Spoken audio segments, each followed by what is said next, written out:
மாணவர்கள் படித்து முன்னேற வேண்டும் என்று நினைத்தவர் தான் கர்ம வீரர் காமராஜர் அவர்கள்.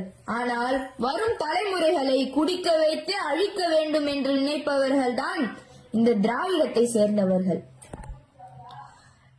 நமது தமிழக முதல்வர் அவர்கள், என்னை அனைவரும் அப்பா என்று சொல்லுங்கள். அப்பா என்ற வார்த்தைக்கு என்ன அர்த்தம் என்று உங்களுக்கு தெரியுமா? அப்பா என்ற வார்த்தைக்கு என்ன அர்த்தம் என்று உங்களுக்கு தெரியுமா? ஒவ்வொரு குழந்தைகளும் படித்து முன்னேற வேண்டும் என்று நினைப்பவர் தான் அப்பா. நீங்கள் அப்படியா நினைக்கிறீர்கள்? அனைத்தையும் வாய் வார்த்தையாக கூறக்கூடாது. அனைத்தையும் ஒரு வாய் வார்த்தையாக சொல்லாமல் அதை அமலுக்கு கொண்டு வாருங்கள். எனக்கு ஒரு சந்தேகம். நேற்றைய தினம் திராவிடத்தை சேர்ந்தவர்கள் மும்மொழி கொள்கையை எதிர்க்கிறோம் என்று ஆர்ப்பாட்டத்தில் ஈடுபடுகிறார்கள். அதில் ஏன் காங்கிரசும் இணைந்தது?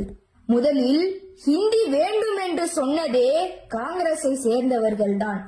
ஆனால் நேற்றைய தினம் மும்மொழி கொள்கையை எதிர்க்கிறோம் என்று திராவிடத்துடன் சேர்ந்து ஆர்ப்பாட்டத்தில் ஈடுபடுகிறது. முதலில் மும்மொழி கொள்கை என்றால் என்னவென்று உங்களுக்கு தெரியுமா? மும்மொழி கொள்கை என்றால் ஒரு குழந்தை 1 முதல் 5ஆம் வகுப்பு வரை நம் தாய்மொழியான தமிழை மட்டும்